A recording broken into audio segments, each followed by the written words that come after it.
तो खबरों में आगे बढ़ते हैं। यूपी विधानमंडल के कल से शुरू हो रहे हैं और वहीं बजट सत्र से पहले आज मुख्यमंत्री योगी आदित्यनाथ ने सर्वदलीय बैठक की है। मुख्यमंत्री ने सभी दलों के नेताओं से शांतिपूर्ण वातावरण से सदन की कार्रवाई चलाने के लिए मदद की अपील की है।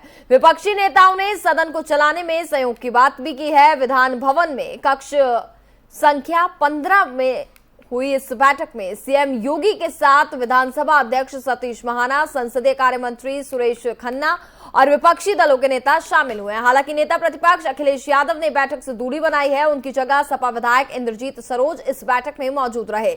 इसके साथ ही राष्ट्रीय लोकदल से नेता सदन राजपाल बालियान और वहीं कांग्रेस से आराधना मिश्रा उर्फ मोना, बसपा से उमाशंकर सिंह, जनसत्ता दल लोकतांत्रिक से रघुराज प्रताप सिंह राजा भैया, सुलेहदेव भारतीय समाजवादी पार्टी के अध्यक्ष ओम प्रकाश राजभर भी मौजूद रहे।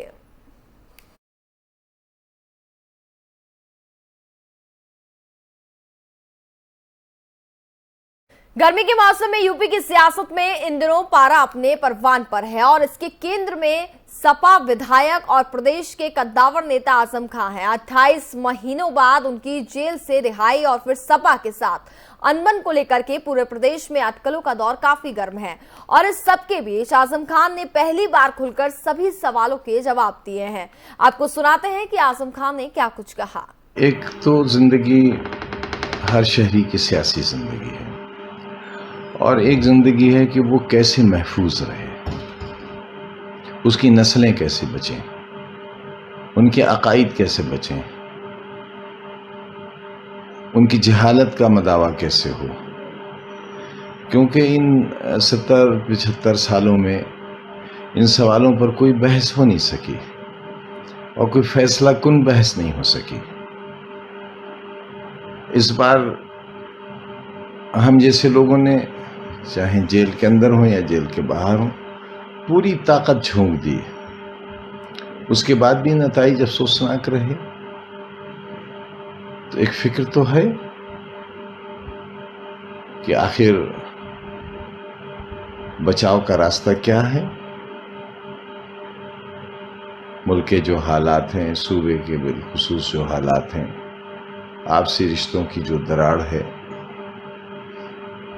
गंगा जमनी तहजीब को सो कार्ड जिसे हम कहने लगे हैं, उस पर जो वार हो रहा है उससे कैसे रोका जाए, कैसे अमन कायम रहे, भाईचारा कैसे कायम रहे, रिश्ते कैसे कायम रहे, ये भी तो एक ज़रूरत है।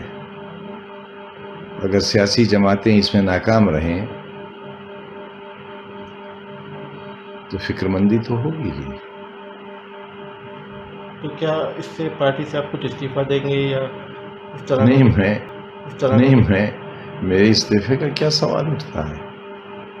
और मैंने इसमें अपनी या पराई पार्टी का जिक्र नहीं किया। मैं तमाम सियासी जमातों की बात ताल्लुक से कह रहा हूँ कि उन सबको ये सोचना पड़ेगा, वो चाहे कांग्रेस हो, बहुजन समाज पार्टी हो, समाजवादी पार्टी हो,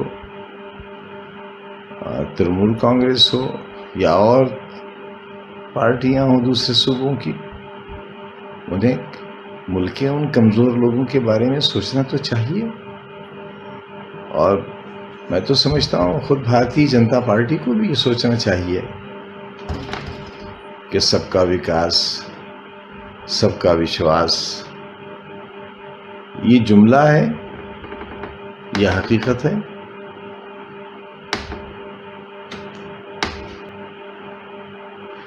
देखिए, मैं तो क्योंकि बहुत लंबे अरसे से जेल में रहा, अब जेल के बाहर क्या हुआ, सियासी माहौल में क्या हुआ, क्या हिकमतें रहीं, क्या मसलहतें रहीं, क्योंकि कुछ तो मजबूरियां रही होंगी। उस पर न मुझे कोई शिकवा है न शिकायत है, बल्कि अफसोस है इस बात पर कि बदलाव नहीं आ सका। वहाँ कहाँ कमी रह गई हमसे, हम भी सोचेंगे। आखिर हमारी नेक नियति में, हमारी वफादारी में, हमारी मेहनत में, दयानत में, ईमानदारी में, वतन परस्ती में कहाँ कमी रह गई जो हम इस कदर घृणा का पात्र बन गए, हम भी सोचेंगे। अब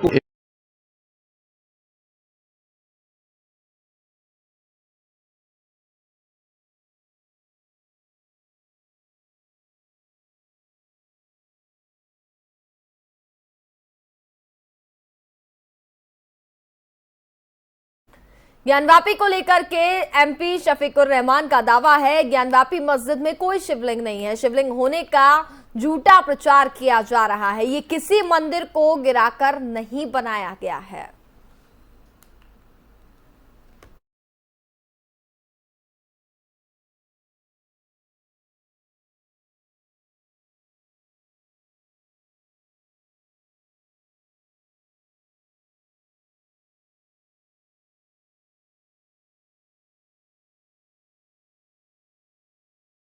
समाजवादी पार्टी के स्थानीय सांसद डॉक्टर शफीकुर रहमान वर्क ने दावा किया है कि वाराणसी की ज्ञानवापी मस्जिद में कोई शिवलिंग नहीं है। सभी बुद्धिजीवियों और विपक्षी दलों से इसकी प्रभावी जांच के लिए आगे आने को कहा है।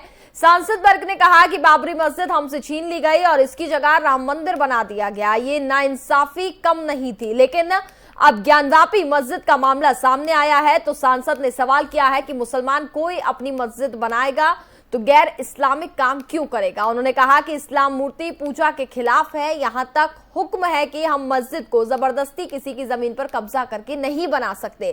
ज्ञानवापी मस्जिद की औज में शिवलिंग होने का झूठा प्रचार किया जा रहा है। सांसद ने यह भी कहा कि इस नफरत की आग को नहीं बुझाया गया तो मुल्क झुलस जाएगा।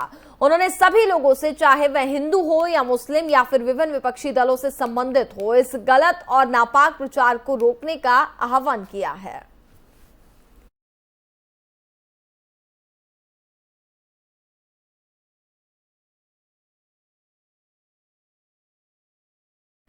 प्रधानमंत्री नरेंद्र मोदी 23-24 मई को जापान दौरे पर जा रहे हैं और इस दौरान पीएम मोदी जापानी में कांड नेताओं की शिखर बैठक में भी शिरकत करेंगे। और इसके साथ ही पीएम मोदी ने ट्वीट कर अपने जापान दौरे का जिक्र करते हुए बताया कि मैं जापान के प्रधानमंत्री मोफियो किशिदा के निमंत्रण पर जा रहा हूं। वहीं पीएम मोदी ने कहा कि मार्च 2022 में मुझे 14वें भारत जापान वार्षिक शिखर सम्मेलन के लिए किशिदा की मेजबानी करने का सौभाग्य मिला था। टोक्यो की अपनी यात्रा में मैं भारत जापान विशेष रणनीतिक और वैश्विक साझेदारी को मजबूत करने के उद्देश्य से होने वाली बातचीत को लेकर के उत्सुक हूं।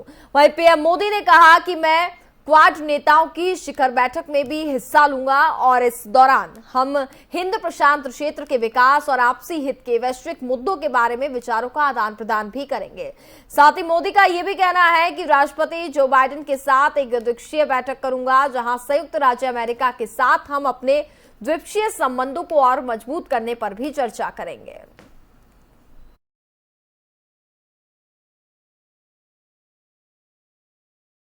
भारतीय बैडमिंटन के विश्व विजेताओं के साथ पीएम मोदी ने आज अपने आवास पर मुलाकात की है। वहीं पीएम मोदी ने खिलाड़ियों के साथ खास बातचीत की। आपको सुनवाते हैं कि पीएम मोदी ने खिलाड़ियों से क्या कुछ कहा। श्रीकांत बताइए।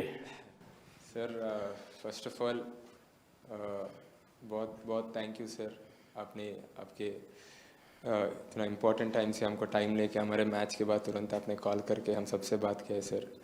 And I can very proudly say that no other athlete in the world can boast about this, sir.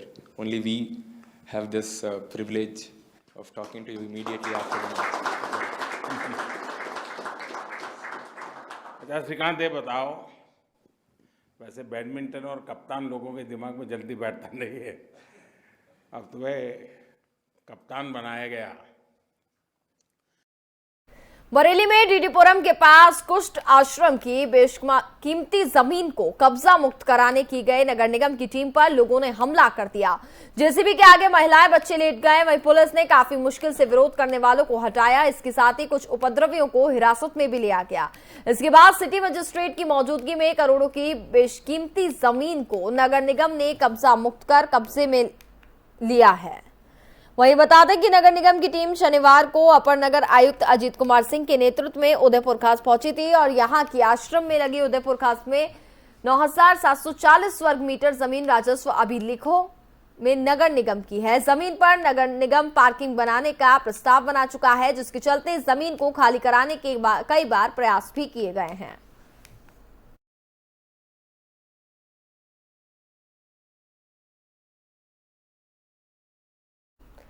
आज दिल्ली की तीनों नगर निगमों का विलय हो गया है। आईएएस अधिकारी अश्विनी कुमार दिल्ली नगर निगम के विशेष अधिकारी चुने गए हैं। वहीं ज्ञानेश भारती निगम आयुक्त नियुक्त किए गए हैं। गृह मंत्रालय की तरफ से जारी आदेश के अनुसार नए सदन का चुनाव होने तक विशेष अधिकारी ही निगम के मामलों को संभालने वाले शीर्ष अधिकारी माने जाएंगे। आपको बता दें कि एजीम्यूटी कैडर के 1992 बैच के आईएएस अधिकारी अश्विनी कुमार पुडुचेरी के मुख्य सचिव थे। केंद्र सरकार ने हाल ही में उनका ट्रांसफर दिल्ली में किया है और वे अपनी नई तैनाती का इंतजार भी कर रहे थे।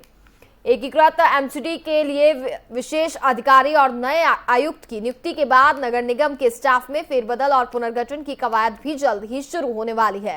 निगम मामलों के विशेषज्ञ और एमसीडी कार्य समिति ने पूर्व अध्यक्ष जगदीश वमई ने कहा कि वर्तमान में 3 नगर निकायों के हर एक विभाग में 3 विभागाध्यक्ष हैं, लेकिन एकीकरण के बाद एक विभाग में 1 विभागाध्यक्ष भी होगा। कि 3 नगर निकायों को एकजुट करने के लिए 30 मार्च को एक विधेयक लोकसभा और 5 अप्रैल को राज्यसभा ने अनुमोदित किया गया है।